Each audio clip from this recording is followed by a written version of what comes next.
नमस्कार, good evening, ਸਤਿ ਸ਼੍ਰੀ ਅਕਾਲ ਸਾਰਿਆਂ ਨੂੰ। ਮੇਰਾ ਨਾਮ doctor Piyush Mahajan, Piyushika mental health guide ਤੋਂ। ਅੱਜ ਜਿਹੜਾ ਟੌਪਿਕ ਤੁਹਾਡੇ ਨਾਲ ਡਿਸਕਸ ਕਰਨ ਆਇਆ ਹਾਂ ਉਹ ਹੈ OCD ਯਾਨੀ ਕਿ ਆਬਸੈਸਿਵ ਕੰਪਲਸਿਵ ਡਿਸਆਰਡਰ। ਚਲੋ ਸ਼ੁਰੂ ਕਰਨੇ ਹਾਂ। What is OCD? OCD ਜਿਵੇਂ ਕਿ ਮੈਂ ਦੱਸਿਆ ਕਿ ਦੋ ਪਾਰਟਸ 'ਚ ਆਪਾਂ ਡਿਵਾਈਡ ਕਰ ਸਕਦੇ ਹਾਂ, ਆਬਸੈਸਿਵ ਕੰਪਲਸਿਵ ਡਿਸਆਰਡਰ। तो पहला पार्ट है ऑब्सैशंस। सो व्हाट आर ऑब्सैशंस या ऑब्सैशंस की ਹੁੰਦੀਆਂ ਨੇ ਦੋਸਤੋ? ऑब्सैशन ਕੋਈ ਵੀ ਇਹੋ ਜਿਹਾ ਵਿਚਾਰ ਹੋ ਸਕਦਾ ਹੈ, ਕੋਈ ਇਹੋ ਜੀ ਸੋਚ ਹੋ ਸਕਦੀ ਹੈ, ਕੋਈ ਇਹੋ ਜੀ ਭਾਵਨਾ ਹੋ ਸਕਦੀ ਹੈ, ਜਾਂ ਕੋਈ ਇਹੋ ਜੀ ਫੋਟੋ ਜਾਂ ਕੋਈ ਚਿਹਰਾ ਹੋ ਸਕਦਾ ਹੈ ਜਿਹੜਾ ਕਿ ਉਸ ਪੇਸ਼ੈਂਟ ਦੇ ਜਾਂ ਉਸ ਇਨਸਾਨ ਦੇ ਦਿਮਾਗ ਵਿੱਚ ਬਾਰ-ਬਾਰ ਆਏ, ਕੁਝ ਦਿਨਾਂ ਤੋਂ ਇਹ ਲਗਾਤਾਰ ਆਂਦਾ ਰਹੇ ਤੇ ਇਹਦੇ ਬਾਰ-ਬਾਰ ਆਉਣ ਦੇ ਨਾਲ ਜਾਂ ਲਗਾਤਾਰ ਆਉਣ ਦੇ ਨਾਲ ਇਨਸਾਨ ਦੇ ਦਿਮਾਗ ਦੇ ਵਿੱਚ ਬੇਚੈਨੀ ਪੈਦਾ ਹੋਏ, ਉਹਨੂੰ ਸਰੀਰਕ ਤੌਰ ਤੇ ਵੀ ਬੇਚੈਨੀ ਮਹਿਸੂਸ ਹੋਏ ਤੇ ਉਸ ਬੇਚੈਨੀ ਨੂੰ ਦੂਰ ਕਰਨ ਲਈ ਉਹ ਕੁਝ ਇਹੋ ਜਿਹੇ ਕੰਮ ਕਰਦਾ ਹੈ ਕਿ ਉਹਦੀ ਜਿਹੜੀ ਬੇਚੈਨੀ ਹੈ ਉਹ ਖਤਮ ਹੋ ਜਾਵੇ। ਜਿਹੜੇ ਕੰਮ ਉਹ ਇਸ ਬੇਚੈਨੀ ਨੂੰ ਖਤਮ ਕਰਨ ਲਈ ਕਰਦਾ ਹੈ ਉਹਨਾਂ ਨੂੰ ਆਪਾਂ ਕੰਪਲਸ਼ਨ ਕਹਿ ਦਿੰਦੇ ਹਾਂ। ਐਸੇ ਤਰੀਕੇ ਨਾਲ ਇਹਨੂੰ ਆਪਾਂ ਐਗਜ਼ਾਮਪਲ ਦੇ ਜਾਂ ਉਦਾਹਰਨਾਂ ਦੇ ਰੂਪ ਵਿੱਚ ਸਮਝਾਂਗੇ। ऑब्सैशन ਜਿਵੇਂ ਕਿ ਮੈਂ ਦੱਸਿਆ ਕਿ ਤੁਹਾਨੂੰ 3-4 ਤਰ੍ਹਾਂ ਦੀ ਹੋ ਸਕਦੀ ਹੈ ਤੇ ਐਸੇ ਤਰ੍ਹਾਂ 'ਚ ਆਪਾਂ ऑब्सैशन ਜਿਹੜੀ ਸਭ ਤੋਂ ਮੁੱਖ ਦੇਖੀ ਜਾਂਦੀ ਹੈ ਜਾਂ ਆਮ ਤੌਰ ਤੇ ਦੇਖੀ ਜਾਂਦੀ ਹੈ ਉਹ ਹੁੰਦੀ ਹੈ ਗੰਦਗੀ ਬਾਰੇ ਸੋਚ ਆਣੀ ਜਾਂ ਗੰਦਗੀ ਬਾਰੇ ਵਿਚਾਰ ਆਣੇ। ਕਾਫੀ ਪੇਸ਼ੈਂਟਸ ਨੂੰ ਇੱਦਾਂ ਲੱਗਦਾ ਹੈ ਕਿ ਉਹਨਾਂ ਦੇ ਆਸ-ਪਾਸ ਬਹੁਤ ਗੰਦਗੀ ਹੈ ਜਾਂ ਉਹ ਜੇ ਕਿਤੇ ਵੀ ਜਾਣਗੇ ਉਹ ਗੰਦਗੀ ਉਹਨਾਂ ਦੇ ਨਾਲ ਜੁੜ ਜਾਏਗੀ ਤੇ ਉਹ ਸੋਚ ਬਾਰ-ਬਾਰ ਗੰਦਗੀ ਦੀ ਉਹਨਾਂ ਦੇ ਦਿਮਾਗ ਵਿੱਚ ਚੱਲਦੀ ਰਹੇਗੀ, ਜਿਸ ਕਰਕੇ ਉਹ ਕੀ ਕਰਨਗੇ ਜਾਂ ਤੇ ਵਾਰੀ-ਵਾਰੀ ਹੱਥ ਧੋਣਗੇ ਜਾਂ ਵਾਰੀ-ਵਾਰੀ ਇਹ ਵੀ ਕਰ ਸਕਦੇ ਆ ਕਿ ਜੇ ਉਹ ਬਾਹਰ ਕਿਤੇ ਜਾ ਰਹੇ ਨੇ ਉਹ ਕਿਸੇ ਵੀ ਡੋਰ ਦੇ ਹੈਂਡਲ ਨੂੰ, ਕਿਸੇ ਦਰਵਾਜ਼ੇ ਨੂੰ, ਕਿਸੇ ਤਾਲੇ ਨੂੰ ਉਹ ਹੱਥ ਹੀ ਨਹੀਂ ਲਾਣਗੇ। ਐਦਾਂ ਲੱਗੇਗਾ ਕਿ ਇਹ ਇਨਸਾਨ ਕੀ ਕਰਦਾ ਪਿਆ, ਅਜੀਬ ਜਿਹਾ ਬਿਹੇਵੀਅਰ ਕਿਉਂ ਕਰਦਾ ਪਿਆ। ਦਰਵਾਜ਼ਾ ਤਾਂ ਹੀ ਖੁੱਲੇਗਾ ਨਾ ਜੇ ਹੱਥ ਨਾਲ ਖੋਲੇਗਾ ਤੇ ਦੂਜੇ ਬੰਦੇ ਨੂੰ ਲੱਗੇਗਾ ਕਿ ਇਹਦਾ ਬਿਹੇਵੀਅਰ ਜਾਂ ਇਹਦਾ ਸੁਭਾਅ ਬੜਾ ਅਜੀਬ ਜਿਹਾ ਹੈ। ਪਰ ਕੀ ਕਰ ਰਿਹਾ ਹੈ ਉਹ ਇਨਸਾਨ? ਉਹ ਆਪਣੀ ਆਬਸੈਸ਼ਨ ਨੂੰ, ਆਪਣੀ ਆਬਸੈਸਿਵ ਥਾਟ ਨੂੰ ਜਾਂ ਆਪਣੇ ਵਿਚਾਰ ਨੂੰ ਜਿਹੜਾ ਉਹਦੇ ਦਿਮਾਗ 'ਚ ਗੰਦਗੀ ਬਾਰੇ ਬਾਰ-ਬਾਰ ਘੁੰਮਦਾ ਪਿਆ ਹੈ ਉਹਦੇ ਕਰਕੇ ਜਿਹੜੀ ਉਹਦੇ ਦਿਮਾਗੀ ਤੌਰ ਤੇ ਘਬਰਾਹਟ ਪੈਦਾ ਹੋ ਰਹੀ ਹੈ ਜਾਂ ਬੇਚੈਨੀ ਪੈਦਾ ਹੋ ਰਹੀ ਹੈ, ਉਹਨੂੰ ਦੂਰ ਕਰਨ ਲਈ ਉਹ ਕੁਝ ਬਿਹੇਵੀਅਰ ਜਾਂ ਕੁਝ ਸੁਭਾਅ ਇਹੋ ਜਿਹੇ ਕਰਦਾ ਪਿਆ ਕਿ ਜਿਹਦੇ ਨਾਲ ਉਹਦੀ ਬੇਚੈਨੀ ਖਤਮ ਹੋ ਜਾਵੇ। ਉਹ ਗੰਦਗੀ ਵਾਲੇ ਆਬਸੈਸ਼ਨ ਦੇ ਉਦਾਹਰਨ 'ਚ ਉਹ ਕੰਪਲਸ਼ਨ ਕੀ ਹੈ? ਉਹ ਹੈ ਜਾਂ ਤੇ ਵਾਰੀ-ਵਾਰੀ ਹੱਥ ਧੋਣਾ ਜਾਂ ਫਿਰ ਦਰਵਾਜ਼ਿਆਂ ਦੇ ਜਿਹੜੇ ਕੁੰਡੇ ਨੇ ਜਾਂ ਉਹਨਾਂ ਦੇ ਤਾਲੇ ਨੇ ਉਹਨਾਂ ਨੂੰ ਬਿਲਕੁਲ ਹੱਥ ਹੀ ਨਾ ਲਾਣਾ। ਤੇ ਇਹ ਇੱਕ ਬੜਾ ਹੀ ਕਾਮਨ ਸਾਡੇ ਕੋਲ ਐਗਜ਼ਾਮਪਲ ਹੈ ਜਿਹਦੇ ਨਾਲ ਪੇਸ਼ੈਂਟਸ ਕਾਫੀ ਆਉਂਦੇ ਨੇ ਕਿ ਜਿਨ੍ਹਾਂ ਨੂੰ ਗੰਦਗੀ ਦੀ ਆਬਸੈਸ਼ਨ ਹੁੰਦੀ ਹੈ ਤੇ ਉਹ ਕੰਪਲਸ਼ਨ ਕੀ ਹੁੰਦੀ ਹੈ ਕਿ ਵਾਰੀ-ਵਾਰੀ ਹੱਥ ਧੋਣਾ ਜਾਂ ਦਰਵਾਜ਼ਿਆਂ ਨੂੰ ਹੱਥ ਹੀ ਨਾ ਲਾਣਾ। ਉਸ ਤੋਂ ਬਾਅਦ ਹੋਰ ਕਿਸ ਤਰ੍ਹਾਂ ਦੀ ਆਬਸੈਸ਼ਨ ਹੋ ਸਕਦੀ ਹੈ? ਕਈਆਂ ਨੂੰ ਆਬਸੈਸ਼ਨ ਹੁੰਦੀ ਹੈ ਬਾਰ-ਬਾਰ ਡਾਊਟ ਦੀ। ਡਾਊਟ ਕੀ? ਆਪਣੇ ਆਪ ਤੇ ਵਿਸ਼ਵਾਸ ਹੀ ਨਹੀਂ ਰਹਿਣਾ ਕਿ ਮੈਂ ਕੋਈ ਕੰਮ ਕੀਤਾ ਤੇ ਉਹ ਸਹੀ ਕੀਤਾ ਵੀ ਹੈ ਜਾਂ ਨਹੀਂ ਕੀਤਾ। ਉਹ ਵਾਰੀ-ਵਾਰੀ ਕੀ ਕਰਨਗੇ? ਮੰਨ ਲਓ ਉਹਨਾਂ ਨੇ ਕਿਸੇ ਇਨਸਾਨ ਨੂੰ, ਇੱਕ ਪੇਸ਼ੈਂਟ ਨੇ ਜਿਹਨੂੰ ਆਬਸੈਸਿਵ ਡਾਊਟ ਆਪਾਂ ਕਹਿ ਦਈਏ, ਜੇ ਇਹੋ ਜਿਹੇ ਪੇਸ਼ੈਂਟ ਨੇ ਕਿਸੇ ਨੂੰ ਮੰਨ ਲਓ ਕੋਈ ਪੈਸੇ ਦੇਤੇ, ਕਿਸੇ ਨੂੰ ਮੰਨ ਲਓ ਸਪੋਜ਼ 10,000 ਰੁਪਇਆ ਉਹਨੇ ਕਿਸੇ ਨੂੰ ਦੇਤਾ ਜਾਂ ਦੇਣਾ ਹੈ, ਉਹ ਕੀ ਕਰੇਗਾ? ਪਹਿਲਾਂ ਤੇ ਆਪ 3-4 ਵਾਰ ਉਹਨੂੰ ਗਿਣੇਗਾ ਕਿ ਉਹ 10,000 ਹੈ ਜਾਂ ਨਹੀਂ ਹੈ। ਫਿਰ ਉਹ ਚੌਥੀ ਪੰਜਵੀਂ ਵਾਰ ਜਦੋਂ ਉਹਨੇ ਗਿਣ ਲਏ ਉਸ ਤੋਂ ਬਾਅਦ ਵੀ ਉਹ ਕਹੇਗਾ ਕਿ ਦੂਜੇ ਬੰਦੇ ਨੂੰ, ਆਪਣੀ ਚਾਹੇ ਵਾਈਫ ਨੂੰ ਕਹੇ ਜਾਂ ਆਪਣੇ ਬੱਚਿਆਂ ਨੂੰ ਕਹੇ, ਤੂੰ ਵੀ ਇੱਕ ਵਾਰ ਗਿਣ ਲੈ। ਫਿਰ ਉਹ ਗਿਣ ਲੈਣਗੇ। ਫਿਰ ਇੱਕ ਵਾਰ ਪਹਿਲਾਂ ਤੇ ਉਹਨਾਂ ਨੂੰ ਹੀ ਪੁੱਛੇਗਾ ਤੂੰ ਠੀਕ ਗਿਣਿਆ ਨਾ, ਇੰਨੇ ਹੀ ਹੈਗੇ ਨਾ, ਘੱਟ ਵੱਧ ਤੇ ਨਹੀਂ ਹੈ। ਫਿਰ ਆਪ ਇੱਕ ਵਾਰ ਦੇਣ ਤੋਂ ਪਹਿਲਾਂ ਫਿਰ ਗਿਣੇਗਾ। ਇਹੋ ਜਿਹੇ ਇਨਸਾਨ ਨੂੰ ਆਪਣੇ ਤੇ ਡਾਊਟ ਰਹਿਣਗੇ, ਆਬਸੈਸਿਵ ਡਾਊਟ ਰਹਿਣਗੇ। ਹੋਰ ਡਾਊਟ ਕੀ ਹੁੰਦੇ ਨੇ? ਕਈ ਵਾਰ ਇਹੋ ਜਿਹੇ ਇਨਸਾਨ ਨੂੰ ਕਿ ਕਿਤੇ ਘਰੋਂ ਬਾਹਰ ਜਾਣਾ ਤੇ ਆਪਣੇ ਸਾਰੇ ਲੋਕ ਲੂਕ ਲਾ ਲੇ, ਥੱਲੇ ਲੋਕ ਲਾ ਕੇ ਇੱਕ ਵਾਰ ਉਹ ਆਪਣੇ ਹੱਥ 'ਚ ਹੀ ਪਹਿਲਾਂ ਤੇ ਲੋਕ ਨੂੰ ਚੰਗੀ ਤਰ੍ਹਾਂ ਫੜ ਕੇ ਦੇਖੇਗਾ ਕਿ ਚੰਗੀ ਤਰ੍ਹਾਂ ਲੱਗਿਆ ਕਿ ਨਹੀਂ, ਕਿਤੇ ਖੁੱਲ੍ਹਾ ਤੇ ਨਹੀਂ ਹੈ। ਫਿਰ ਮੰਨ ਲਓ ਕਿ ਘਰੋਂ ਬਾਹਰ ਨਿਕਲਿਆ ਹੀ ਹੈ, ਗੱਡੀ ਤੱਕ ਪਹੁੰਚਿਆ ਜਾਂ ਮੋਟਰਸਾਈਕਲ ਤੱਕ ਪਹੁੰਚਿਆ ਹੀ ਹੈ, ਫਿਰ ਉਹ ਸੋਚੇਗਾ, ਪਹਿਲਾਂ ਤੇ ਉਹ ਪੁੱਛੇਗਾ ਆਪਣੇ ਬੀਵੀ ਬੱਚਿਆਂ ਨੂੰ ਕਿ ਆਪਾਂ ਸਾਰੇ ਲੋਕ ਚੈੱਕ ਕਰ ਲਏ ਸੀ ਨਾ, ਉਹ ਲੋਕ ਬੰਦ ਹੈ ਨਾ ਚੰਗੀ ਤਰ੍ਹਾਂ, ਕੋਈ ਗਲਤ ਰਹਿ ਤੇ ਨਹੀਂ ਗਿਆ। ਫਿਰ ਉਹ ਇੱਦਾਂ ਕਹਿ ਕੇ ਆਏਗਾ ਨਹੀਂ ਮੈਂ ਇੱਕ ਵਾਰ ਨਾ ਦੇਖ ਹੀ ਆਉਣਾ। ਉਹ ਵਾਰੀ-ਵਾਰੀ ਉੱਪਰ ਜਾਏਗਾ, ਫਿਰ ਚੈੱਕ ਕਰੇਗਾ। ਪਹਿਲਾਂ ਤੇ ਉਹ ਦੇਖੇਗਾ, ਉਹ ਅੱਖਾਂ ਨਾਲ ਚੈੱਕ ਕਰੇਗਾ, ਫਿਰ ਹੱਥ 'ਚ ਜਿੰਦਰੇ ਫੜ ਕੇ ਚੈੱਕ ਕਰੇਗਾ, ਫਿਰ ਜਾ ਕੇ ਕਿਤੇ ਥੋੜ੍ਹੀ ਬਹੁਤ ਉਹਦੀ ਤਸੱਲੀ ਹੋਏਗੀ, ਫਿਰ ਜਾ ਕੇ ਉਹ ਆਪਣੀ ਗੱਡੀ 'ਚ ਬੈਠ ਕੇ ਜਿੱਥੇ ਵੀ ਜਾਣਾ ਚਲਾ ਜਾਏਗਾ। ਹੋਰ ਕਈ ਐਕਸਟ੍ਰੀਮ ਕੇਸਿਸ ਦੇ ਵਿੱਚ ਇਹੋ ਜਿਹੇ ਪੇਸ਼ੈਂਟ ਕੀ ਕਰਦੇ ਨੇ, ਘਰਾਂ 'ਚ ਕੈਮਰੇ ਲੱਗੇ ਹੁੰਦੇ ਆ, ਉਹ ਪਾਰਟੀ ਤੇ ਪਹੁੰਚ ਕੇ ਵੀ ਜਾਂ ਫੰਕਸ਼ਨ ਤੇ ਜਾਂ ਜਿੱਥੇ ਵੀ ਉਹ ਜਾਣਾ ਹੁੰਦਾ, ਜਿਵੇਂ ਹੁਣ ਮੈਂ ਐਗਜ਼ਾਮਪਲ ਦੇ ਹੀ ਰਿਹਾ ਸੀਗਾ, ਉੱਥੇ ਜਾ ਕੇ ਵੀ ਉਹ ਕੈਮਰੇ ਬਾਰ-ਬਾਰ ਖੋਲ ਕੇ ਚੈੱਕ ਕਰਦੇ ਰਹਿਣਗੇ, ਉਹ ਤਾਲਾ ਮੈਂ ਦੇਖਾਂ ਦੂਰ ਤੇ ਮਤਲਬ ਕੈਮਰੇ ਤੋਂ ਲੱਗਿਆ ਹੋਇਆ ਜਾਂ ਨਹੀਂ ਲੱਗਿਆ ਹੋਇਆ। ਇਸ ਤਰ੍ਹਾਂ ਦੇ ਡਾਊਟ ਬਹੁਤ ਕਾਮਨ ਨੇ, ਆਬਸੈਸਿਵ ਡਾਊਟ। ਹੋਰ ਕੀ ਹੁੰਦਾ ਹੈ, ਕਈ ਵਾਰ ਰਾਤੀ ਸੌਣ ਤੋਂ ਪਹਿਲਾਂ ਗੈਸ ਦਾ ਸਟੋਵ ਬਾਰ-ਬਾਰ ਚੈੱਕ ਕਰਨਗੇ, ਉਹ ਕਿਤੇ ਖੁੱਲਾ ਤੇ ਨਹੀਂ ਰਹਿ ਗਿਆ। ਹਾਂ, ਕੁਝ ਹੱਦ ਤੱਕ ਬਿਲਕੁਲ ਨਾਰਮਲ ਚੀਜ਼ ਹੈ, ਸਾਨੂੰ ਸਾਰਿਆਂ ਨੂੰ ਕਰਨਾ ਚਾਹੀਦਾ ਵੀ ਹੈ ਤੇ ਆਪਾਂ ਕਰਦੇ ਵੀ ਹਾਂ ਕਿ ਗੈਸ ਦੇ ਸਟੋਵ ਰਾਤੀ ਸੌਣ ਤੋਂ ਪਹਿਲਾਂ ਚੈੱਕ ਕਰਕੇ ਸੌਂਦੇ ਹਾਂ, ਆਪਣੇ ਤਾਲੇ ਘਰ ਦੇ ਆਪਾਂ ਚੈੱਕ ਕਰਕੇ ਸੌਂਦੇ ਹਾਂ। ਪਰ ਜੇ ਕੋਈ ਰੂਟੀਨ ਤੋਂ ਜ਼ਿਆਦਾ ਇਹਨੂੰ ਕਰੇ, ਰੂਟੀਨ 'ਚ ਕੋਈ ਇਹ ਨੰਬਰ ਨਹੀਂ ਹੈ ਕਿ 3 ਵਾਰ 4 ਵਾਰ 5 ਵਾਰ, ਬਸ ਦੇਖਣ ਵਾਲੇ ਨੂੰ ਜਦੋਂ ਲੱਗਣ ਲੱਗ ਪਏ ਕਿ ਹਾਂ ਇਹ ਥੋੜਾ ਰੂਟੀਨ ਨਾਲੋਂ ਜ਼ਿਆਦਾ ਕਰ ਰਿਹਾ ਹੈ, ਜਾਂ ਫਿਰ ਉਹ ਇਨਸਾਨ ਨੂੰ ਉਸ ਬਾਰ-ਬਾਰ ਚੈਕਿੰਗ ਕਰਕੇ ਆਪਣੇ ਰੋਜ਼ ਦੇ ਦਿਨਚਰਿਆ ਦੇ ਵਿੱਚ, ਆਪਣੇ ਰੋਜ਼ਮਰਰਾ ਦੇ ਕੰਮਾਂ ਦੇ ਵਿੱਚ ਟਾਈਮ ਕਾਫੀ ਲੱਗੇ। ਮੰਨ ਲਓ ਹੁਣ ਇਹ ਸਾਰਾ ਕੰਮ ਸੀਗਾ, ਜਿਵੇਂ ਮੈਂ ਪੇਸ਼ੈਂਟ ਦਾ ਐਗਜ਼ਾਮਪਲ ਦਿੱਤਾ ਕਿ ਉਹਨੇ ਕਿਤੇ ਜਾਣਾ ਸੀ ਤੇ ਉਹਦਾ 15-20 ਮਿੰਟ ਜਾਂ ਅੱਧਾ ਘੰਟਾ ਤੇ ਇੱਥੇ ਹੀ ਲੱਗ ਗਿਆ।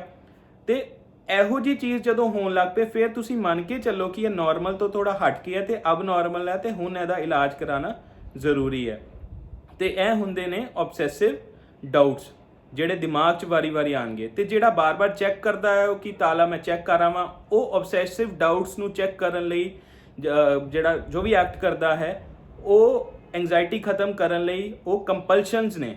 ਜਿਹੜਾ ਚੈੱਕ ਕਰਨਾ ਗੈਸ ਸਟੋਵ ਜਾਂ ਤਾਲੇ ਨੂੰ ਬਾਰ-ਬਾਰ ਚੈੱਕ ਕਰਨਾ, ਉਹ ਕੰਪਲਸ਼ਨ ਹੈ। ਤੇ ਜਿਹੜਾ ਵਿਚਾਰ ਆਇਆ ਉਹ ਆਬਸੈਸਿਵ ਡਾਊਟ ਹੈ। ਹੋਰ ਆਬਸੈਸ਼ਨ ਕਿਸ ਫਾਰਮ 'ਚ ਆ ਸਕਦੀਆਂ ਨੇ ਕਿ ਕਿਤੇ ਵੀ ਕੋਈ ਬੈਠਾ ਹੈ ਤੇ ਉਹਨੂੰ ਇਹ ਲੱਗੀ ਜਾਏਗਾ ਕਿ ਇਹ ਚੀਜ਼ ਸਿੱਧੀ ਨਹੀਂ ਪਈ।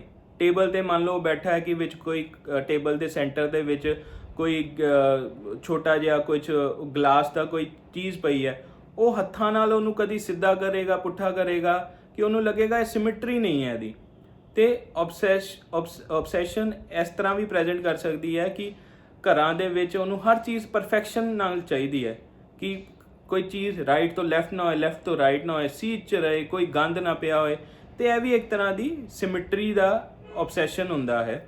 ਤੇ ਜਦੋਂ ਪੇਸ਼ੈਂਟ ਕਿਤੇ ਵੀ ਜਾਏਗਾ, ਕਈ ਵਾਰ ਤੇ ਇਹੋ ਜਿਹੇ ਪੇਸ਼ੈਂਟ ਕਿਤੇ ਬਾਹਰ ਵੀ ਜਾਂਦੇ ਨੇ ਤੇ ਉਹ ਕੀ ਕਰਦੇ ਆ ਕਿ ਕੋਈ ਸਮਾਨ ਨੂੰ ਇਧਰੋਂ ਇੱਕ ਜਗ੍ਹਾ ਤੋਂ ਚੁੱਕ ਕੇ ਦੂਸਰੀ ਜਗ੍ਹਾ ਰੱਖ ਦਿੰਦੇ ਨੇ, ਕਿ ਕਿਸੇ ਦੇ ਘਰ ਦੇ ਵਿੱਚ ਗਏ ਤੇ ਉਹਨਾਂ ਨੂੰ ਲੱਗਿਆ ਕਿ ਇਹ ਚੀਜ਼ ਨਾ ਆਪਣੀ ਸਹੀ ਜਗ੍ਹਾ ਤੇ ਨਹੀਂ ਹੈ ਜਾਂ ਇਹ ਸਿੱਧੀ ਨਹੀਂ ਹੈ, ਤੇ ਉਹ ਰਾਈਟ ਤੋਂ ਲੈਫਟ ਕਰਕੇ, ਲੈਫਟ ਤੋਂ ਰਾਈਟ ਕਰਕੇ ਉਹਨੂੰ ਆਪਣੇ ਅਕੋਰਡਿੰਗ, ਉਹਨਾਂ ਦੀ ਦਿਮਾਗ ਦੇ ਅੰਦਰ ਜੋ ਸਿਮੈਟਰੀ ਦੀ ਆਬਸੈਸ਼ਨ ਚੱਲ ਰਹੀ ਹੈ ਉਹਦੇ ਅਕੋਰਡਿੰਗ ਉਹ ਫਿੱਟ ਕਰਨ ਦੀ ਕੋਸ਼ਿਸ਼ ਕਰਨਗੇ। ਤੇ ਦੂਸਰੇ ਬੰਦੇ ਨੂੰ ਵੀ ਕਈ ਵਾਰ ਲੱਗੇਗਾ ਕਿ ਸਭ ਕੁਝ ਤੇ ਠੀਕ ਪਿਆ, ਕੀ ਕਰਦਾ ਪਿਆ ਜਾਂ ਕੀ ਕਰਦੀ ਪਈ ਹੈ। ਸੋ ਇਹ ਵੀ ਇੱਕ ਤਰ੍ਹਾਂ ਦੀ ਪਰੇਸ਼ਾਨੀ ਹੋ ਸਕਦੀ ਹੈ ਆਬਸੈਸਿਵ ਸਿਮੈਟਰੀ ਦੀ। ਹੋਰ ਕੀ ਹੋ ਸਕਦਾ ਹੈ, ਕਈਆਂ ਨੂੰ ਆਬਸੈਸਿਵ ਇੰਪਲਸਿਸ ਆਉਂਦੀਆਂ ਨੇ, ਭਾਵਨਾਵਾਂ ਆਉਂਦੀਆਂ ਨੇ। ਆਬਸੈਸਿਵ ਇੰਪਲਸਿਸ ਜਾਂ ਭਾਵਨਾਵਾਂ ਦਾ ਕੀ ਮਤਲਬ ਹੈ?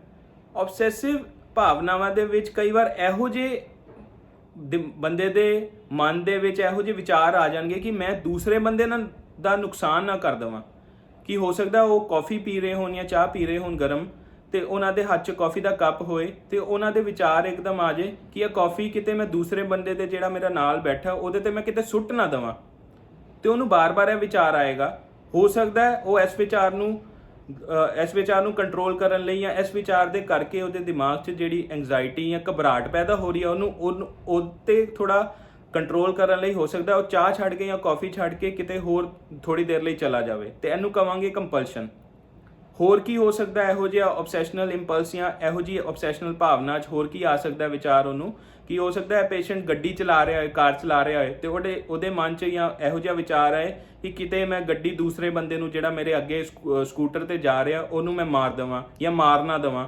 ਆਪਣੇ ਆਪ ਤੇ ਇੱਕ ਡਾਊਟ ਜਿਹਾ ਆਉਣ ਲੱਗ ਪੈਂਦਾ ਹੈ। ਇਹੋ ਜਿਹੇ ਵਿਚਾਰ ਵੀ ਆਉਂਦੇ ਆ। ਕਈ ਵਾਰ ਇਹੋ ਜਿਹੇ ਪੇਸ਼ੈਂਟ ਨੂੰ ਇਹ ਵੀ ਲੱਗਦਾ, ਕੋਈ ਚਾਕੂ ਦੇਖ ਕੇ ਇੱਦਾਂ ਮਹਿਸੂਸ ਹੋਣ ਲੱਗ ਪੈਂਦਾ ਹੈ ਕਿ ਚਾਕੂ ਜਿਹੜਾ ਮੇਰੇ ਨਾਲ ਬੰਦਾ ਖੜਾ ਹੈ ਉਹਦੇ ਮੈਂ ਮਾਰ ਨਾ ਦੇਵਾਂ। ਤੇ ਇਹ ਵੀ ਇੱਕ ਤਰ੍ਹਾਂ ਦੀ ਆਬਸੈਸ਼ਨ ਹੈ। ਉਸ ਤੋਂ ਬਾਅਦ ਇਸ ਆਬਸੈਸ਼ਨ ਦੇ ਵਿੱਚ ਇਹ ਵੀ ਦੇਖਿਆ ਜਾਂਦਾ ਹੈ ਕਿ ਫਿਜ਼ੀਕਲ ਕੰਪਲਸ਼ਨ ਤੇ ਘੱਟ ਆਉਂਦੀ ਹੈ। ਫਿਜ਼ੀਕਲ ਕੰਪਲਸ਼ਨ ਮੰਨ ਲਓ ਕਿ ਅਬ ਹੁਣ ਗੱਡੀ ਚਲਾ ਰਿਹਾ ਸੀ, ਉਹਨੂੰ ਵਿਚਾਰ ਆਇਆ ਕਿ ਮੈਂ ਗੱਡੀ ਮਾਰ ਨਾ ਦੇਵਾਂ। ਉਹ ਕਾਫੀ ਹੱਦ ਤੱਕ, ਕਾਫੀ ਕੇਸਿਸ ਦੇ ਵਿੱਚ ਕਦੀ ਇੱਦਾਂ ਨਹੀਂ ਹੁੰਦਾ ਕਿ ਉਹ ਕਰ ਹੀ ਦਿੰਦਾ ਹੈ। ਜਿਵੇਂ ਮੈਂ ਪਹਿਲਾਂ ਕਿਹਾ ਕਿ ਕੰਟਰੋਲ, ਉਹ ਘਬਰਾਹਟ ਨੂੰ ਖਤਮ ਕਰਨ ਲਈ ਕੋਈ ਇਹੋ ਜਿਹਾ ਕੰਮ ਕਰਦਾ ਹੈ ਕਿ ਆਪਣਾ ਜਿਹੜੀ ਘਬਰਾਹਟ ਹੈ ਉਹ ਠੀਕ ਹੋ ਜੇ। ਪਹਿਲੇ ਕੇਸਿਸ 'ਚ ਜਿਵੇਂ ਦੱਸਿਆ ਕਿ ਸਫਾਈ ਦੀ ਉਹ ਦਿਮਾਗ 'ਚ ਹੁੰਦੀ ਹੈ ਤੇ ਬਾਰ-ਬਾਰ ਹੱਥ ਹੁੰਦਾ, ਪਰ ਹੁਣ ਗੱਡੀ ਚਲਾ ਰਿਹਾ ਥੋੜੀ ਗੱਡੀ ਦੂਜੇ ਨੂੰ ਮਾਰ ਦੇਗਾ ਕਿ ਆਪਣੀ ਘਬਰਾਹਟ ਠੀਕ ਹੋ ਜੇ। ਉਹ ਇਸ ਕੇਸ ਦੇ ਵਿੱਚ ਇਹੋ ਜਿਹਾ ਕੰਮ ਨਾ ਕਰਕੇ ਦਿਮਾਗ ਦੇ ਵਿੱਚ ਹੀ ਕਈ ਵਾਰ ਕੀ ਕਰਦਾ ਹੈ, ਪਰਮਾਤਮਾ ਦਾ ਨਾਮ ਲੈਣ ਲੱਗ ਪਏਗਾ, ਰਾਮ ਰਾਮ ਰਾਮ ਰਾਮ ਰਾਮ ਰਾਮ। ਹੋ ਸਕਦਾ ਹੈ ਕਿ ਆਪਣੇ ਮਨੋਮਾਨੀ ਉਸ ਇਹਦਾ ਨਾਮ ਲੈਣ ਲੱਗ ਪਏ। ਜਾਂ ਕਈ ਵਾਰ ਇਹੋ ਜਿਹੇ ਪੇਸ਼ੈਂਟ ਕੀ ਕਰਦੇ ਹੈ, ਉਲਟੀ ਗਿਣਤੀ ਗਿਣਨੀ ਸ਼ੁਰੂ ਕਰ ਦਿੰਦੇ ਨੇ, ਕੋਈ ਨੰਬਰ ਆਪਣੇ ਦਿਮਾਗ 'ਚ ਸੋਚ ਲੈਂਦੇ ਨੇ। ਇਹ ਵੀ ਇੱਕ ਤਰ੍ਹਾਂ ਦੀ ਕੰਪਲਸ਼ਨ ਹੈ। ਇਸ ਕਰਕੇ ਕੰਪਲਸ਼ਨ ਜ਼ਰੂਰੀ ਨਹੀਂ ਹੈ ਕਿ ਦੂਜੇ ਬੰਦੇ ਨੂੰ ਦਿਖੇ, ਫਿਜ਼ੀਕਲ ਹੀ ਹਮੇਸ਼ਾ ਨਹੀਂ ਹੋਏਗੀ ਕੰਪਲਸ਼ਨ, ਕਈ ਵਾਰ ਮੈਂਟਲ ਵੀ ਹੁੰਦੀ ਹੈ। ਜਿਵੇਂ ਪਰਮਾਤਮਾ ਦਾ ਨਾਮ ਬਾਰ-ਬਾਰ ਲੈਣਾ, ਕੋਈ ਰੱਬ ਆਪਣੇ ਮਨ ਦੇ ਵਿੱਚ ਹੀ ਕੋਈ ਪਾਠ ਕਰਨ ਲੱਗ ਪੈਣਾ, ਇਹ ਵੀ ਕੰਪਲਸ਼ਨਸ ਨੇ। ਹੋਰ ਇਸ ਤੋਂ ਇਲਾਵਾ ਆਬਸੈਸ਼ਨ ਹੋਰ ਕਿਸ ਤਰੀਕੇ ਦੀਆਂ ਹੋ ਸਕਦੀਆਂ, ਕਈ ਵਾਰ ਰਿਲੀਜੀਅਸ ਆਬਸੈਸ਼ਨਸ ਹੋ ਸਕਦੀਆਂ ਨੇ। ਰਿਲੀਜੀਅਸ ਜਾਂ ਬਲਾਸਫੀਮਸ ਆਪਾਂ ਕਹਿ ਦਿੰਦੇ ਹਾਂ। ਬਲਾਸਫੀਮਸ ਅੰਗਰੇਜ਼ੀ ਦਾ ਇੱਕ ਲਫ਼ਜ਼ ਹੈ। ਇਹਦਾ ਮਤਲਬ ਹੈ ਕਿ ਪਰਮਾਤਮਾ ਬਾਰੇ ਬਹੁਤ ਹੀ ਗਲਤ ਵਿਚਾਰਾਂ ਨੇ। ਮੰਨ ਲਓ ਇਹੋ ਜਿਹਾ ਪੇਸ਼ੈਂਟ ਪਰਮਾਤਮਾ ਦੀ ਫੋਟੋ ਅੱਗੇ ਖੜਾ ਹੈ ਜਾਂ ਕੋਈ ਪਾਠ ਕਰਦਾ ਪਿਆ, ਹੋ ਸਕਦਾ ਨਾਮ ਉਹ ਪਰਮਾਤਮਾ ਦਾ ਲੈਂਦਾ ਪਿਆ ਤੇ ਉਹਦੇ 'ਚ ਵਿਚਾਰ ਦਿਮਾਗ 'ਚ ਆਈ ਜਾਏ ਕਿ ਕੋਈ ਸੈਕਸ ਦੇ ਜਾਂ ਸੈਕਸ਼ੂਅਲ ਇਮੇजेस ਆ ਜਾਣ ਜਾਂ ਸੈਕਸ ਬਾਰੇ ਗੰਦੇ ਕੋਈ ਵਿਚਾਰ ਆਈ ਜਾਣ, ਨਾਲ ਪਰਮਾਤਮਾ ਦੀ ਫੋਟੋ ਆ ਜਾਏ। ਇੱਕ ਦੋ ਪੇਸ਼ੈਂਟ ਨੇ ਆ ਕੇ ਇਹ ਵੀ ਦੱਸਿਆ ਕਿ ਮੈਂ ਨਾ ਪਰਮਾਤਮਾ ਦਾ ਲੈ ਰਿਹਾ ਹੁੰਦਾ ਤੇ ਮੈਨੂੰ ਐਦਾਂ ਦਿਮਾਗ 'ਚ ਫੋਟੋ ਆਉਣ ਲੱਗ ਪੈਂਦੀ ਹੈ ਕਿ ਮੈਂ ਜਿਵੇਂ ਬਾਥਰੂਮ ਕਰਦਾ ਪਿਆ ਪਰਮਾਤਮਾ ਦੀ ਫੋਟੋ ਉੱਪਰ। ਤੇ ਬੜਾ ਮਤਲਬ ਹੈ ਆਪਣੇ ਆਪ ਨੂੰ ਬੜਾ ਹੀ ਝੰਜੋੜ ਕੇ ਰੱਖ ਦਿੰਦਾ ਹੈ ਇਹੋ ਜਿਹੀ ਸੋਚ, ਇਹੋ ਜਿਹੇ ਵਿਚਾਰ। ਤੇ ਮਨੋਮਨ ਜਾਂ ਅੰਦਰੋਂ ਬੰਦਾ ਘੁੱਟਦਾ ਰਹਿੰਦਾ ਹੈ, ਪਰ ਉਹਨੂੰ ਇਹ ਨਹੀਂ ਪਤਾ ਹੁੰਦਾ ਕਿ ਇਹ ਇੱਕ ਬਿਮਾਰੀ ਹੈ ਤੇ ਇਹਦਾ ਇਲਾਜ ਕਰਾਉਣਾ ਵੀ ਜ਼ਰੂਰੀ ਹੈ। ਇਹ ਜਿੰਨੀ ਮੈਂ ਆਬਸੈਸ਼ਨ ਦੱਸੀਆਂ ਉਹਦੇ ਵਿੱਚ ਸਭ ਤੋਂ ਜਿਹੜੀ ਕਾਮਨਲੀ ਦੇਖੀ ਜਾਂਦੀ ਹੈ ਉਹ ਹੈ ਗੰਦਗੀ ਦੀ ਆਬਸੈਸ਼ਨ। ਤੇ ਇੰਨੀ ਜ਼ਿਆਦਾ ਆਮ ਹੈ ਕਿ ਪੇਸ਼ੈਂਟ ਕਈ ਵਾਰ ਤੇ ਜਿਨ੍ਹਾਂ ਨੂੰ ਇਹ ਆਬਸੈਸ਼ਨ ਹੁੰਦੀ ਹੈ ਉਹ ਘਰ 'ਚ ਚਲਦੇ ਫਿਰਦੇ ਮਤਲਬ ਸਕੈਨਿੰਗ ਜੀ ਕਰਦੇ ਰਹਿਣਗੇ। ਉਹ ਜਿਵੇਂ ਜਾਣਗੇ, ਹੋ ਸਕਦਾ ਗੰਦਗੀ ਦਾ ਇੱਕ ਮਤਲਬ ਥੋੜਾ ਜਿਹਾ ਕੂੜਾ ਜਿਹਾ ਮਿਲ ਜੇ ਇੱਕ ਕਾਰਨਰ ਦੇ ਵਿੱਚ, ਜਾਲਾ ਵੀ ਮਿਲ ਜੇ, ਉਹ ਕੀ ਜਾਂਦੇ ਉਹਨੂੰ ਚੁੱਕਣਗੇ ਤੇ ਡਸਟਬਿਨ 'ਚ ਜਾ ਕੇ ਸੁੱਟ ਕੇ ਆਣਗੇ। ਕੋਈ ਚਾਦਰ 'ਚ ਸਿਲਵਟਾਂ ਪਈਆਂ ਹੋਣਗੀਆਂ ਤੇ ਉਹਨੂੰ ਮਤਲਬ ਸੈੱਟ ਕਰਨ ਦੀ ਕੋਸ਼ਿਸ਼ ਕਰਨਗੇ ਜਿਨ੍ਹਾਂ ਨੂੰ ਆਬਸੈਸਿਵ ਸਿਮਟਰੀ ਦੀ ਪ੍ਰੋਬਲਮ ਹੈ। ਤੇ ਇਹ ਕੁਝ ਵੀ ਹੋ ਸਕਦਾ ਹੈ। ਇਹ 4-5 ਚੀਜ਼ਾਂ ਜਿੰਨੀਆਂ ਮੈਂ ਦੱਸੀਆਂ, ਇਸ ਤੋਂ ਇਲਾਵਾ ਜਿਨ੍ਹਾਂ ਨੂੰ ਆਬਸੈਸ਼ਨ ਹੁੰਦੀ ਹੈ, ਕਈਆਂ ਨੂੰ ਇਹ ਵੀ ਹੁੰਦਾ ਹੈ ਕਿ ਕਈਆਂ ਨੂੰ ਨੰਬਰਸ ਦੀ ਬੜੀ ਜਾਂ ਕਲਰਸ ਦੀ ਬੜੀ ਆਬਸੈਸ਼ਨ ਹੁੰਦੀ ਹੈ ਕਿ ਮੈਂ 3 ਵਾਰ ਇਹ ਚੀਜ਼ ਕਰਾਂਗਾ ਫਿਰ ਜਾ ਕੇ ਚੌਥੀ ਵਾਰ ਇਹ ਚੀਜ਼ ਸਹੀ ਹੋਏਗੀ। ਕਈ ਵਾਰ ਇਹੀ ਰੰਗ ਦਾ ਮੈਂ ਚੀਜ਼ ਕਰਨੀ ਹੈ, ਇਹੀ ਕਲਰ ਨੂੰ ਮੈਂ ਪ੍ਰੈਫਰੈਂਸ ਦੇਣੀ ਹੈ, ਜੇ ਮੈਂ ਪ੍ਰੈਫਰੈਂਸ ਨਾ ਦਿੱਤੀ ਤੇ ਕੋਈ ਅਨਹੋਨੀ ਹੋ ਜਾਏਗੀ। ਇਸ ਤਰ੍ਹਾਂ ਦੀਆਂ ਜਿਹੜੇ ਮਤਲਬ ਆਬਸੈਸ਼ਨਸ ਹੁੰਦੀਆਂ ਨੇ ਉਹਨਾਂ 'ਚ ਮੈਜੀਕਲ ਥਿੰਕਿੰਗ ਦੇਖੀ ਜਾਂਦੀ ਹੈ। ਮੈਜੀਕਲ ਥਿੰਕਿੰਗ ਵੀ ਇੱਕ ਤਰ੍ਹਾਂ ਦਾ ਲੱਛਣ ਹੈ OCD ਦਾ। ਮੈਜੀਕਲ ਥਿੰਕਿੰਗ ਦਾ ਕੀ ਮਤਲਬ ਹੈ, ਬੰਦਾ ਸੋਚਦਾ ਕਈ ਵਾਰ ਕਿ ਮੈਂ ਮੰਨ ਲਓ ਘਰ 'ਚ ਐਂਟਰ ਹੋਇਆ, ਜੇ ਮੈਂ ਉਹੀ ਪੈਟਰਨ ਦੇ ਵਿੱਚ ਐਂਟਰ ਕਰਕੇ ਪਹਿਲਾਂ ਮੈਂ ਚਾਬੀ ਰੱਖੂੰਗਾ, ਫਿਰ ਮੈਂ ਪਾਣੀ ਦਾ ਗਲਾਸ ਪੀਊਂਗਾ, ਫਿਰ ਜਾ ਕੇ ਮੈਂ ਸ਼ੂਜ਼ ਉਤਾਰੂੰਗਾ। ਪੇਸ਼ੈਂਟ ਨੂੰ ਲੱਗਦਾ ਜਾਂ ਇਨਸਾਨ ਨੂੰ ਲੱਗਦਾ ਜੇ ਮੈਂ ਪੈਟਰਨ ਰੋਜ਼ ਦੀ ਰੋਜ਼ ਫੋਲੋ ਨਹੀਂ ਕੀਤਾ ਤੇ ਕੋਈ ਨਾ ਕੋਈ ਅਨਹੋਨੀ ਘਟਨਾ ਹੋ ਜਾਏਗੀ, ਕੋਈ ਬੁਰਾ ਹੋ ਜਾਏਗਾ, ਕਿਸੇ ਆਪਣੇ ਬਹੁਤ ਹੀ ਚਹੀਤੇ ਦੀ ਕੋਈ ਮੌਤ ਹੋ ਜਾਏਗੀ। ਇਹੋ ਜਿਹੀ ਸੋਚਾਂ ਉਹਦੇ ਦਿਮਾਗ 'ਚ ਹੁੰਦੀਆਂ ਨੇ। ਹਾਂ, ਉਹਨੂੰ ਪਤਾ ਵੀ ਹੁੰਦਾ ਕਿ ਇਹੋ ਜਿਹਾ ਕੁਝ ਵੀ ਪੋਸੀਬਲ ਨਹੀਂ ਹੈ, ਕਿਉਂਕਿ ਇਹਦਾ ਕੋਈ ਲੈਣ ਦੇਣ ਨਹੀਂ ਹੈ ਉਹਦੀ ਰੂਟੀਨ ਨਾਲ। ਕਿਸੇ ਦੀ ਮੌਤ ਕਿੱਦਾਂ ਹੋ ਸਕਦੀ ਹੈ ਰੂਟੀਨ ਨਾ ਫੋਲੋ ਕਰਨ ਨਾਲ? ਪਰ ਉਹਦੇ ਦਿਮਾਗ ਵਿੱਚ ਆਉਂਦਾ ਹੈ, ਜਾਂ ਉਹਨੂੰ ਲੱਗਦਾ ਕਿ ਜੇ ਮੈਂ 3 ਵਾਰ ਇਹ ਪਾਠ ਨਾ ਕੀਤਾ ਤੇ ਕੁਝ ਵੀ ਅਨਹੋਨੀ ਘਟਨਾ ਹੋ ਜਾਏਗੀ। ਤੇ ਇਸ ਕਰਕੇ ਉਹ ਚੀਜ਼, ਇੱਕ ਪਾਠ ਜਾਂ ਕੋਈ ਵੀ ਐਕਟੀਵਿਟੀ ਉਹ ਸੇਮ ਸੀਕੁਐਂਸ ਦੇ ਵਿੱਚ ਹੀ ਹਰ ਵਾਰ ਕਰੇਗਾ, 3 ਵਾਰ ਜਾਂ ਉਹਦਾ 4 ਵਾਰ, ਜਿਹੜਾ ਵੀ ਉਹਦੇ ਦਿਮਾਗ 'ਚ ਫਿਕਸ ਹੋ ਗਿਆ। ਇਸ ਤਰ੍ਹਾਂ ਹੀ ਕੋਈ ਕਲਰ ਲਈ ਹੋ ਸਕਦਾ ਹੈ ਕਿ ਕਿਤੇ ਵੀ ਜਾਣਾ ਉਹਨੇ ਹਰ ਚੀਜ਼ ਗ੍ਰੀਨ, ਹਰੀ ਜਾਂ ਨੀਲੀ ਹੀ ਕਰਨੀ, ਕਿ ਉਹਨੂੰ ਰਹਿਣਾ ਕਿ ਨਹੀਂ ਜੇ ਮੈਂ ਇਹ ਰੰਗ ਦੇ ਕੱਪੜੇ ਇਸ ਡੇਟ ਤੇ ਨਾ ਪਾਏ ਤੇ ਮੈਨੂੰ ਜਾਂ ਮੇਰੇ ਕਿਸੇ ਪਰਿਵਾਰ ਵਾਲੇ ਨੂੰ ਕੁਝ ਹੋ ਜਾਏਗਾ। ਤੇ ਇਹਨੂੰ ਮੈਜੀਕਲ ਥਿੰਕਿੰਗ ਵੀ ਆਪਾਂ ਕਹਿ ਦਿੰਦੇ ਹਾਂ। ਇਹਦੇ ਨਾਲ ਹੀ ਇੱਕ ਹੋਰ ਸਿੰਪਟਮ ਵੀ ਹੁੰਦਾ ਜਾਂ ਹੋਰ ਲੱਛਣ ਵੀ ਹੁੰਦਾ ਜਿਹਨੂੰ ਐਂਬੀਵੈਲੈਂਸ ਆਪਾਂ ਕਹਿ ਦਿੰਦੇ ਹਾਂ। ਐਂਬੀਵੈਲੈਂਸ ਦਾ ਕੀ ਮਤਲਬ ਹੈ ਕਿ ਜਿਹੜੇ ਪੇਸ਼ੈਂਟ ਦੇ ਵਿੱਚ ਆਬਸੈਸ਼ਨ ਦੇਖੀਆਂ ਜਾਂਦੀਆਂ ਨੇ ਉਹਨਾਂ ਵਿੱਚ ਆਪਣੇ ਆਪ ਤੇ ਵੀ ਇੱਕ ਸੈਲਫ ਡਾਊਟ ਕਿਉਂਕਿ ਆਮ ਹੋ ਜਾਂਦੇ ਨੇ, ਕਿਉਂਕਿ ਉਹ ਸੋਚਦੇ ਰਹਿੰਦੇ ਨੇ, ਉਹਨਾਂ ਦਾ ਕੌਨਫੀਡੈਂਸ ਘਟ ਜਾਂਦਾ ਹੈ ਕਿ ਕੋਈ ਵੀ ਐਕਟੀਵਿਟੀ ਕਰਨ ਤੋਂ ਪਹਿਲਾਂ ਉਹਨਾਂ ਨੂੰ ਨਾ ਇੱਕ ਰੀਅਸ਼ੋਰੈਂਸ ਚਾਹੀਦੀ ਹੁੰਦੀ ਹੈ ਕਿ ਦੂਸਰੇ ਬੰਦੇ ਤੋਂ ਕਿ ਇਹ ਸਹੀ ਹੈ ਜਾਂ ਗਲਤ, ਕਰਾਂ ਜਾਂ ਨਾ ਕਰਾਂ। ਇਸ ਤਰ੍ਹਾਂ ਦੇ ਵਿਚਾਰ ਉਹਨਾਂ ਦੇ ਦਿਮਾਗ 'ਚ ਆ ਜਾਂਦੇ ਨੇ ਤੇ ਇਹਨੂੰ ਐਂਬੀਵੈਲੈਂਸ ਕਿਹਾ ਜਾਂਦਾ ਹੈ। ਹੋਰ ਕਈ ਵਾਰ ਕੋਈ ਆਬਸੈਸ਼ਨ ਪੱਕੀ ਨਹੀਂ ਹੁੰਦੀ ਕਿ ਇੱਕ ਹੀ ਤਰ੍ਹਾਂ ਦੀ ਹੋਏਗੀ, ਕਈ ਵਾਰ ਇਕੱਠੀਆਂ ਹੋ ਸਕਦੀਆਂ ਇਹ ਸਾਰੀ ਆਬਸੈਸ਼ਨ। ਕਈ ਵਾਰ ਪਹਿਲਾਂ ਕੋਈ ਹੋ ਸਕਦੀ ਹੈ, ਪਹਿਲੇ ਸਾਲ ਕੋਈ ਹੋਰ ਰਹੀ ਹੋਏ, ਦੂਸਰੇ ਸਾਲ ਹੋਰ ਹੋ ਗਈ, ਜਾਂ ਜਿਵੇਂ ਲਾਈਫ ਨਿਕਲੀ ਬਦਲਦੀਆਂ ਵੀ ਰਹਿ ਸਕਦੀਆਂ ਨੇ। ਕਈ ਵਾਰ ਕੋਈ ਵੀ ਆਬਸੈਸ਼ਨ ਫਿਕਸ ਜੀ ਨਹੀਂ ਹੋਏਗੀ, ਕਿਸੇ ਵੀ ਫਾਰਮ 'ਚ ਬੜੀ ਆਮ ਜੀ ਦਿਖੇਗੀ। ਉਹ ਕਿਸ ਤਰ੍ਹਾਂ ਹੋ ਸਕਦਾ ਹੈ ਕਿ ਇਹ ਦਰਵਾਜ਼ਾ ਇਸ ਤਰ੍ਹਾਂ ਹੈ ਤੇ ਇਸ ਤਰ੍ਹਾਂ ਕਿਉਂ ਹੈ, ਇਹਨੂੰ ਸਿੱਧਾ ਹੈ ਤੇ ਸਿੱਧਾ ਕਿਉਂ ਨਹੀਂ ਹੈ, ਆਸਮਾਨ ਦਾ ਕਲਰ ਨੀਲਾ ਕਿਉਂ ਹੈ, ਫ੍ਰਿਜ ਦੇ ਇੰਨੇ ਇਸ ਤਰ੍ਹਾਂ ਕਿਉਂ ਬਣਿਆ, ਲੋਹੇ ਦਾ ਹੈ, ਅੰਦਰ ਆਈਸ ਕਿਉਂ ਜੰਮਦੀ ਹੈ, ਫਲਾਣਾ ਢਿਮਕਾਣਾ, ਪੰਛੀ ਹਵਾ 'ਚ ਕਿਉਂ ਉੱਡਦੇ ਆ।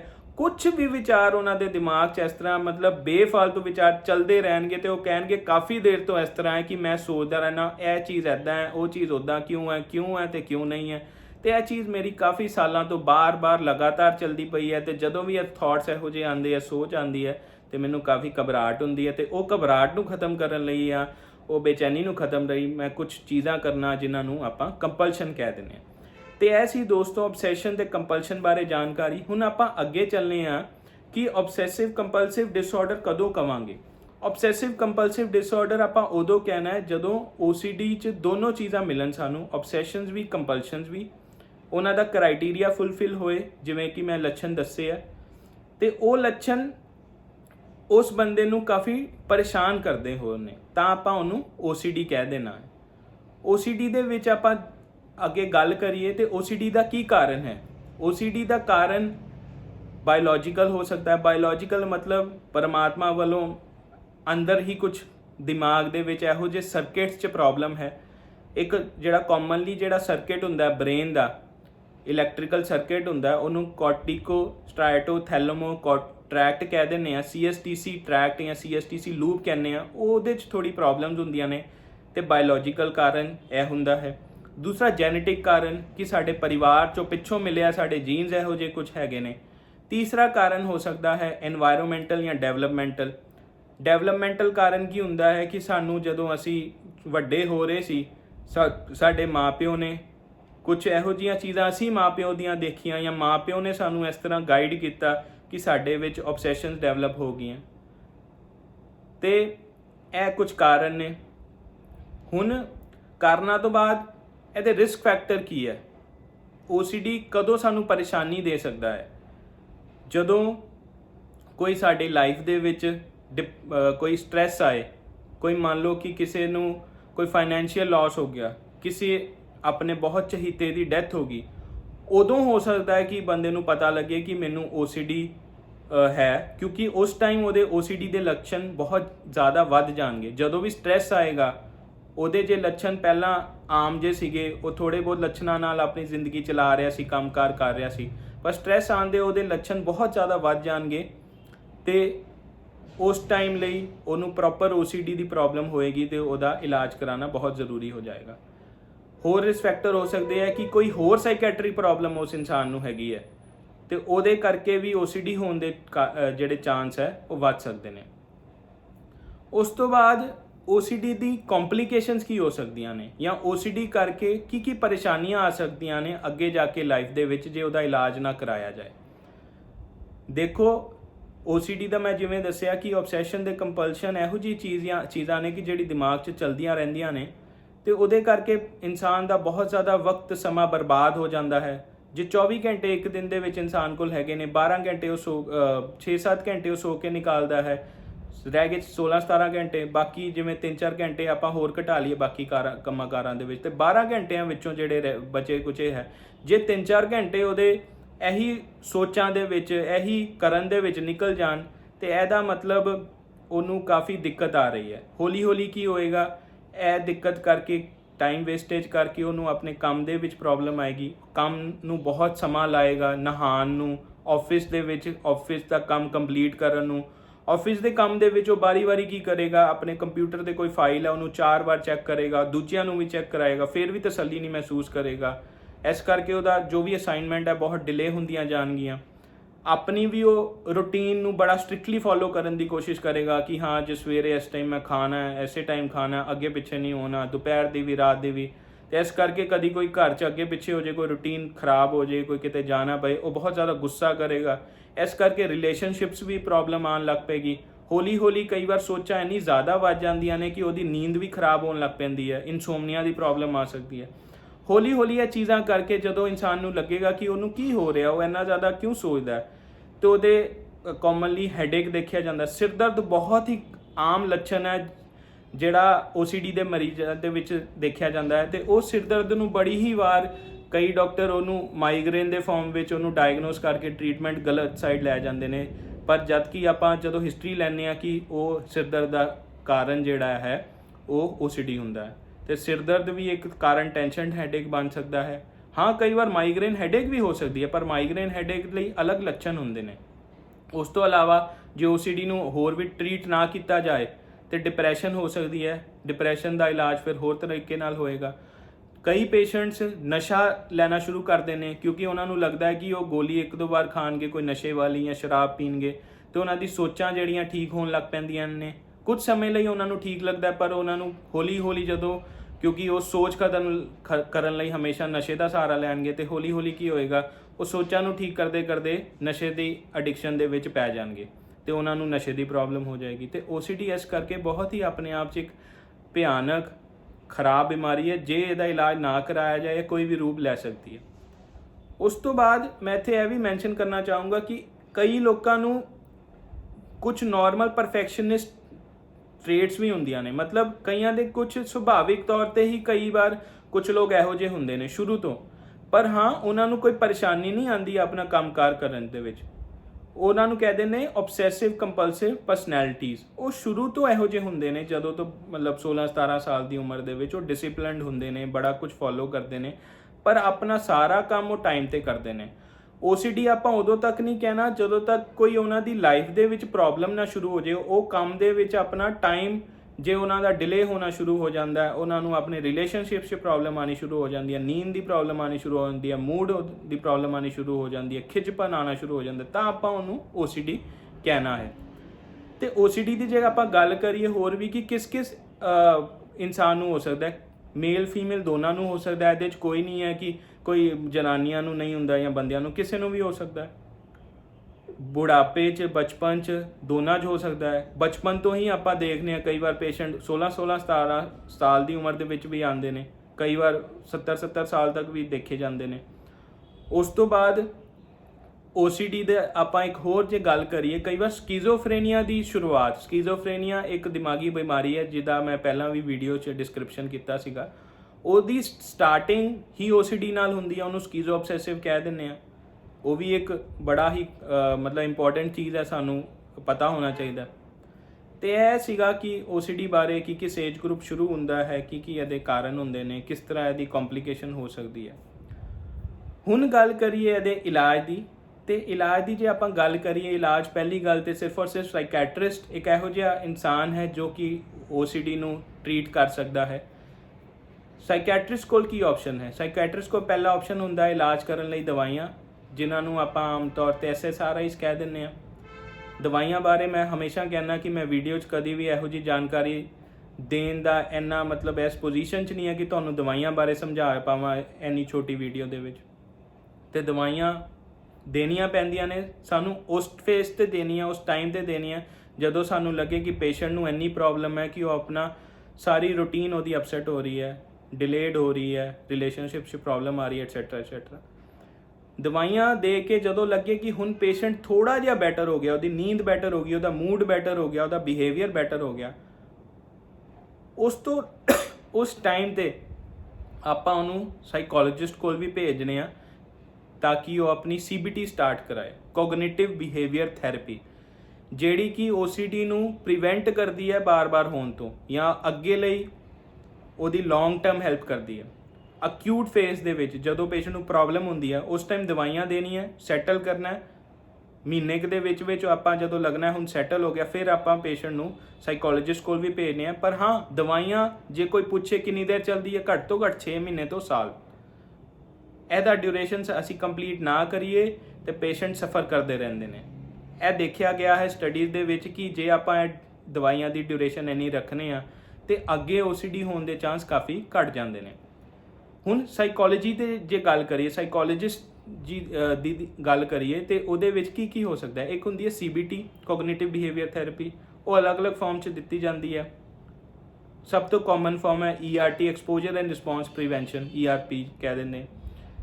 ਉਹ ਐਕਸਪੋਜਰ ਕੀ ਹੁੰਦਾ ਹੈ ਕਿ ਜਦੋਂ ਗੰਦਗੀ ਵਾਲਾ OCD ਨਾਲ ਕੋਈ ਪੇਸ਼ੈਂਟ ਆਉਂਦਾ ਹੈ ਤਾਂ ਆਪਾਂ ਉਹਨੂੰ ਕੋਸ਼ਿਸ਼ ਕਰਨੇ ਆ ਕਿ ਉਹਨੂੰ ਗੰਦਗੀ ਦੇ ਨਾਲ ਕਲੋਜ਼ ਲੈ ਕੇ ਜਾਈਏ ਤਾਂ ਕਿ ਉਹਨੂੰ ਐਕਸਪੋਜਰ ਦਿੱਤਾ ਜਾਵੇ ਤੇ ਉਹਨੂੰ ਸਿਖਾਉਂਦੇ ਆ ਕਿ ਉਹ ਆਪਣੀ ਘਬਰਾਹਟ ਕਿਸ ਤਰ੍ਹਾਂ ਕੰਟਰੋਲ ਕਰੇ। ਘਬਰਾਹਟ ਆਪਣੇ ਆਪ ਕੁਝ ਇਹੋ ਜਿਹੀ ਟੈਕਨੀਕਸ ਨਾਲ ਕੰਟਰੋਲ ਕਰੇ, ਪਰ ਹੱਥ ਬਾਰ-ਬਾਰ ਨਾ ਧੋਏ। ਉਸ ਤੋਂ ਇਲਾਵਾ ਕਾਫੀ ਚੀਜ਼ਾਂ ਨੇ ਜਿਵੇਂ ਕਿ ਯੋਗਾ, ਅੱਛਾ ਖਾਣਾ ਖਾਣਾ, ਟਾਈਮ ਤੇ ਸੋਣਾ, ਇਹ ਕਾਮਨ ਚੀਜ਼ਾਂ ਜਿਹੜੀਆਂ ਆਪਾਂ ਕਰਨੇ ਹਨ। ਜਿਹੜੀ ਚੀਜ਼ ਇੱਕ ਮੇਰੇ ਤੋਂ ਮਿਸ ਹੋ ਗਈ ਇਸ ਲੈਕਚਰ ਦੇ ਵਿੱਚ OCD ਦੀ ਕੰਪਲਿਕੇਸ਼ਨਸ ਦੇ ਵਿੱਚ, ਉਹ ਇਹ ਹੈ ਕਿ ਕਈ ਵਾਰ ਜਿਹੜੇ ਕੰਟੈਮੀਨੇਸ਼ਨ OCD ਵਾਲੇ ਮਰੀਜ਼ ਹੁੰਦੇ ਨੇ, ਉਹ ਆਪਣੇ ਹੱਥ ਧੋ ਕੇ ਆਪਣੇ ਹੱਥਾਂ ਨੂੰ ਇੰਨਾ ਕੁ ਖਰਾਬ ਕਰ ਲੈਂਦੇ ਹਨ ਕਿ ਉਹਨਾਂ ਨੂੰ ਕੰਟੈਕਟ ਡਰਮਾਟਾਈਟਸ ਨਾਮ ਦੀ ਸਕਿਨ ਦੀ ਬਿਮਾਰੀ ਹੋ ਜਾਂਦੀ ਹੈ। ਹੁਣ ਇਸ ਲੈਕਚਰ ਦੇ ਖਤਮ ਹੁੰਦੇ ਮੈਂ ਕੁਝ ਹੋਰ ਵੀ ਤਰੀਕੇ ਦੇ OCD ਤੁਹਾਨੂੰ ਦੱਸਾਂਗਾ, ਜਿਹੜੇ ਕਿ ਨਵੀਂ ਕਿਤਾਬ ਦੇ ਵਿੱਚ, ਨਵੀਂ ਥਿਊਰੀਆਂ ਦੇ ਵਿੱਚ ਹੁਣ ਕਹੇ ਜਾਂਦੇ ਨੇ। ਸਭ ਤੋਂ ਪਹਿਲਾਂ ਹੁੰਦਾ ਹੈ body dysmorphic OCD। Body dysmorphic disorder ਜਾਂ ਇਹ ਵੀ ਇੱਕ ਤਰ੍ਹਾਂ ਦਾ OCD ਹੈ। ਇਹਦੇ ਵਿੱਚ ਕੀ ਹੁੰਦਾ, ਇਨਸਾਨ ਨੂੰ ਲੱਗਦਾ ਹੈ ਕਿ ਮੇਰਾ ਕੋਈ ਸਰੀਰ ਦਾ ਅੰਗ ਨਾਰਮਲ ਨਹੀਂ ਹੈ। ਆਮ ਤੌਰ ਤੇ ਕਾਫੀ ਮਰੀਜ਼ ਆਪਣੇ ਚਿਹਰੇ ਬਾਰੇ ਜਾਂ ਆਪਣੇ ਨੱਕ ਬਾਰੇ ਜਾਂ ਆਪਣੀ ਜੌ ਲਾਈਨ ਬਾਰੇ, ਆਪਣੇ ਜਬੜੇ ਬਾਰੇ ਜ਼ਿਆਦਾ ਕੰਸਰਨਡ ਹੁੰਦੇ ਨੇ। ਉਹ ਬਾਰ-ਬਾਰ ਉਹਨੂੰ ਡਾਕਟਰਸ ਨੂੰ ਚੈੱਕ ਕਰਾਉਂਦੇ ਨੇ, ਜਾਂ ਉਹ ਵਾਰੀ-ਵਾਰੀ ਆਪਣੇ ਦਿਮਾਗ ਵਿੱਚ ਸੋਚ ਕੇ ਇੱਕ ਡਿਪਰੈਸ਼ਨ ਆਪਣੇ ਆਪ 'ਚ ਕ੍ਰੀਏਟ ਕਰ ਲੈਂਦੇ ਨੇ। ਤੇ ਉਹ ਕਈ ਮਰੀਜ਼ ਤੇ ਇਹੋ ਜਿਹੇ ਵੀ ਹੁੰਦੇ ਆ ਕਿ ਉਹ ਨੱਕ ਦੇ ਕਈ ਆਪਰੇਸ਼ਨ ਵੀ ਕਰਾ ਲੈਂਦੇ ਨੇ ਕਿ ਮੇਰਾ ਨੱਕ ਬਿਲਕੁਲ ਸੀਧ 'ਚ ਕਰ ਦਿਓ, ਠੀਕ ਕਰ ਦਿਓ, ਕਿ ਇਹ ਠੀਕ ਨਹੀਂ ਹੈ, ਬਾਕੀਆਂ ਵਾਂਗ ਨਾਰਮਲ ਨਹੀਂ ਹੈ, ਮੈਨੂੰ ਅਜੀਬ ਲੱਗਦਾ ਬਾਕੀਆਂ ਸਾਹਮਣੇ ਬੋਲਦੇ। ਦੂਸਰਾ ਤਰ੍ਹਾਂ ਦਾ ਹੁੰਦਾ ਹੈ ਹੋਰਡਿੰਗ ਡਿਸਆਰਡਰ। ਕਈਆਂ ਨੂੰ ਆਦਤ ਹੁੰਦੀ ਹੈ ਕਿ ਹਰ ਤਰ੍ਹਾਂ ਦਾ ਸਮਾਨ ਇਕੱਠਾ ਕਰਕੇ ਘਰਾਂ 'ਚ ਜਮ੍ਹਾਂ ਕਰੀ ਜਾਣਾ, ਚਾਹੇ ਉਹ ਉਹਨਾਂ ਦੇ ਕੰਮ ਦਾ ਹੋਏ ਜਾਂ ਨਾ ਹੋਏ। ਕਈ ਕਾਗਜ਼ ਇਕੱਠੇ ਕਰਦੇ ਰਹਿੰਦੇ ਨੇ, ਕੁਝ ਵੀ, ਕੋਈ ਵੀ ਕਿਸੇ ਤਰੀਕੇ ਦਾ ਵੀ ਕਾਗਜ਼, ਕੋਈ ਪੁਰਾਣੀ ਲੱਕੜ। ਕਈਆਂ ਨੇ ਤੇ ਕਮਰਾ ਬਣਾਇਆ ਹੁੰਦਾ ਕਿ ਸਾਰਾ ਸਮਾਨ ਇੱਥੇ ਸੁੱਟੀ ਜੋ। ਕਈ ਤੇ ਮਰੀਜ਼ ਜਿਹੜੇ 50-50 ਸਾਲ ਦੇ ਆ ਤੇ ਪਤਾ ਲੱਗਦਾ ਕਿ ਉਹ 30-30 ਸਾਲ ਪੁਰਾਣਾ ਸਮਾਨ, ਜਿਹੜਾ ਕਿ ਉਹਨਾਂ ਨੇ ਕਦੀ ਹੱਥ ਵੀ ਨਹੀਂ ਲਾਇਆ, ਕਦੀ ਚੈੱਕ ਵੀ ਨਹੀਂ ਕੀਤਾ, ਕਦੀ ਯੂਜ਼ ਵੀ ਨਹੀਂ ਕੀਤਾ, ਬਸ ਜਮ੍ਹਾਂ ਕਰਕੇ ਰੱਖਤਾ। ਉਹਨਾਂ ਨੂੰ ਇਹੀ ਹੁੰਦਾ ਕਿ ਜਮ੍ਹਾਂ ਕਰਨਾ, ਜੇ ਸੁੱਟੋਗੇ, ਜੇ ਕੋਈ ਦੂਜਾ ਬੰਦਾ ਸੁੱਟੇ ਤੇ ਉਹਨਾਂ ਨੂੰ ਪਹਿਲਾਂ ਹੀ ਘਬਰਾਹਟ ਹੋਣੀ ਸ਼ੁਰੂ ਹੋ ਜਾਂਦੀ ਹੈ। ਇਸ ਕਰਕੇ ਜਮ੍ਹਾਂ ਕਰਨਾ, ਹੋਰਡਿੰਗ ਕਰਨਾ, ਉਹ ਇੱਕ ਤਰ੍ਹਾਂ ਦੀ ਕੰਪਲਸ਼ਨ ਹੁੰਦੀ ਹੈ। ਜੇ ਕੋਈ ਸੁੱਟੇਗਾ ਤੇ ਉਹਨਾਂ ਨੂੰ ਐਂਜ਼ਾਈਟੀ ਪੈਦਾ ਹੋਏਗੀ। ਇਸ ਕਰਕੇ ਇਹ ਵੀ ਇੱਕ ਤਰ੍ਹਾਂ ਦਾ OCD ਹੈ। ਕਈਆਂ ਨੂੰ ਸਕਿਨ ਪਿਕਿੰਗ ਦੀ ਪ੍ਰੋਬਲਮ ਹੁੰਦੀ ਹੈ। ਸਕਿਨ ਪਿਕਿੰਗ ਮਤਲਬ ਬਾਰ-ਬਾਰ ਨਾ ਆਪਣੇ ਚਮੜੀ ਤੇ ਕੁਝ ਵੀ ਹੋਏਗਾ, ਦਾਣਾ ਛੋਟਾ ਜਿਹਾ, ਉਹਨੂੰ ਇੱਦਾਂ ਕਰਦੇ ਰਹਿਣਗੇ ਤੇ ਕਈ ਵਾਰ ਉਹ ਨਿਸ਼ਾਨ ਪਾ ਲੈਂਦੇ ਨੇ। ਕਈਆਂ ਨੂੰ ਬਾਲ ਤੋੜਨ ਦੀ ਬੜੀ ਆਦਤ ਹੁੰਦੀ ਹੈ, ਟ੍ਰਿਕੋਟੇਲੋਮੇਨੀਆ, ਉਹ ਵੀ OCD ਦੀ ਇੱਕ ਫਾਰਮ ਹੋ ਸਕਦੀ ਹੈ। ਤੇ ਇਹ ਕੁਝ ਤਰ੍ਹਾਂ ਦੇ OCD ਹੈ ਜਿਹੜੇ ਰੂਟੀਨ 'ਚ ਆਪਾਂ ਨੂੰ ਦਿਖ ਵੀ ਜਾਂਦੇ ਨੇ, ਕਈ ਵਾਰ ਨਹੀਂ ਦਿਖਦੇ, ਪਰ ਸਾਨੂੰ ਇਹਦੇ ਬਾਰੇ ਜਾਣਕਾਰੀ ਹੋਣੀ ਚਾਹੀਦੀ ਹੈ। ਤੇ ਦੋਸਤੋ, ਇਹ ਸੀ OCD ਬਾਰੇ ਜਾਣਕਾਰੀ। ਮੈਂ ਆਸ਼ਾ ਕਰਨਾ ਕਿ ਤੁਹਾਨੂੰ ਇਹ ਜਾਣਕਾਰੀ ਕੁਝ ਯੂਜ਼ਫੁਲ ਹੋਏਗੀ, ਤੁਹਾਡੇ ਕੰਮ ਆਏਗੀ। ਜੇ ਤੁਹਾਨੂੰ ਇਹ ਵੀਡੀਓ ਠੀਕ ਲੱਗੀ ਤੇ ਪਲੀਜ਼ ਲਾਈਕ ਕਰੋ, ਸ਼ੇਅਰ ਕਰੋ, ਸ਼ੇਅਰ ਤੇ ਪਲੀਜ਼ ਕਰੋ ਕਿ ਤਾਂ ਕਿ ਬਾਕੀਆਂ ਨੂੰ ਵੀ ਥੋੜੀ ਇਨਫੋਰਮੇਸ਼ਨ ਮਿਲੇ। ਇਹ ਬਿਮਾਰੀ ਬਹੁਤ ਹੀ ਕਾਮਨ ਹੈ, ਪਰ ਡਾਕਟਰ ਕੋਲ ਬਹੁਤ ਘੱਟ ਲੋਕ ਪਹੁੰਚਦੇ ਨੇ। ਤੇ ਲਾਸਟ ਦੇ ਵਿੱਚ ਸਬਸਕ੍ਰਾਈਬ ਕਰੋ ਸਾਡੇ ਚੈਨਲ ਕੁਸ਼ਿਕਾ ਮੈਂਟਲ ਹੈਲਥ ਗਾਈਡ ਨੂੰ। ਬਾਕੀ thank you for watching this video, thank you for being patient, for listening this video, thank you.